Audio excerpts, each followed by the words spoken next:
Hello friends, आज आपण असे हे सेया चपातीपासून अतिशय चविष्ट असे स्नॅक्स बनवणार आहोत। यामध्ये सर्वप्रथम आपण बेसन पीठ घेतलं आहे, त्यानंतर मिरचीचा क्रश घालायचा, भरपूर अशी कोथिंबीर घालून हळद घालूया, त्यानंतर चवीनुसार मीठ घालायचे आणि मीठ घालून झाल्यानंतर आपण इथे धणा पावडर घातली, थोडीशी आमचूर पावडर घालायची, अगदी थोडासा वडीला आंबटपणा यावा म्हणून, आणि त्यानंतर थोडंसं हिंग घालून हे संपूर्ण आपण मिक्स करून घ्यायचं व्यवस्थित। पाणी घालून आपण हे छान बॅटर भिजवून घ्यायचं। असं हे छान भजीला आपण जसं भिजवतो त्या प्रमाणातच भिजवायचं।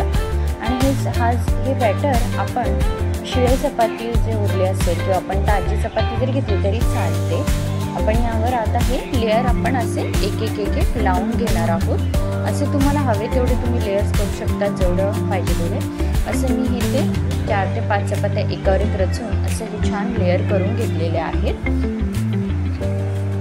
अगदी ते बॅटर लावायचं, मग चपाती ठेवायचं, पुन्हा आपलं बेसनचं बॅटर लावायचं। असं हे लेयर करून यावर आपण आता वरनं थोडंसं तीळ घालणार आहोत।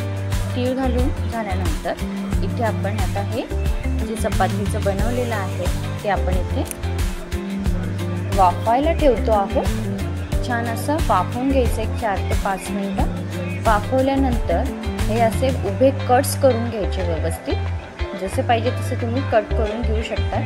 आणि हे आपण इथे गरम गरम तेलामध्ये तळून घ्यायचे, डीप फ्राय करायचे।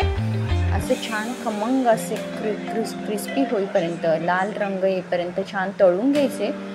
अतिशय चविष्ट असे हे चपातीपासून बनवलेले स्नॅक्सचा प्रकार आहे, रेसिपी आहे। सो तुम्ही नक्की करून बघा। लहान मुलंसुद्धा अगदी शाळेतून आल्यावर तुम्ही त्यांना बनवून देऊ शकता झटपट, आणि अगदी आवडीने खाणार सर्व।